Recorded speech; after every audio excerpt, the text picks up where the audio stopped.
నగరంలోని స్వామి వివేకానంద విగ్రహాలకు urban MLA Dhanpal పూలమాలలు వేసి నివాళులర్పించారు. స్వామి వివేకానంద విగ్రహాలకు ఎమ్మెల్యే ధన్పాల్ పూలమాలలు వేసి ఘనంగా నివాళులర్పించారు. ఈ సందర్భంగా నగరంలోని 28వ డివిజన్ గాజులపేటలోని స్వామి వివేకానంద విగ్రహానికి, అలాగే 10వ డివిజన్ నగరంలోని స్వామి వివేకానంద విగ్రహానికి ఎమ్మెల్యే పూలమాలలు వేసి భక్తి శ్రద్ధలతో స్మరించారు.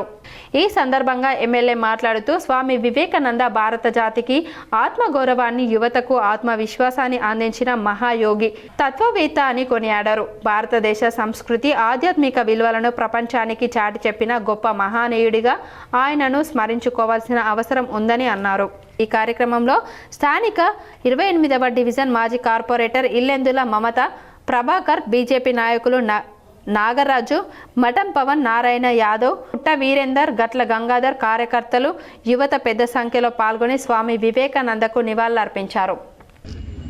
లేవండి, నిల్చోండి, పరిగెత్తండి, మీ లక్ష్య సాధన చేరే వరకు విశ్రమించకండి. ఆయన ఇచ్చిన ఆ సందేశమే ఈరోజు భారతీయ యువతలో వాళ్ళ రక్తంలో ఉరకలేస్తూ ఉంది.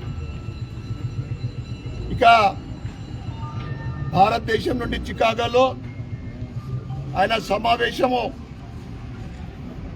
హిందువుల తరఫు నుండి భారతదేశం నుండి ఆయన వెళ్ళడము, ముఖ్యంగా ఆయన స్పీచ్ ఏదైతే ఉందో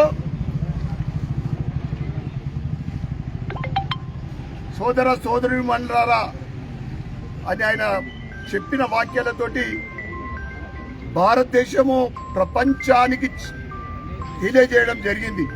భారతదేశ గొప్పతనం, భారతదేశం యొక్క ఔన్నత్యము ప్రపంచ దేశాలకు చెప్పడం జరిగింది.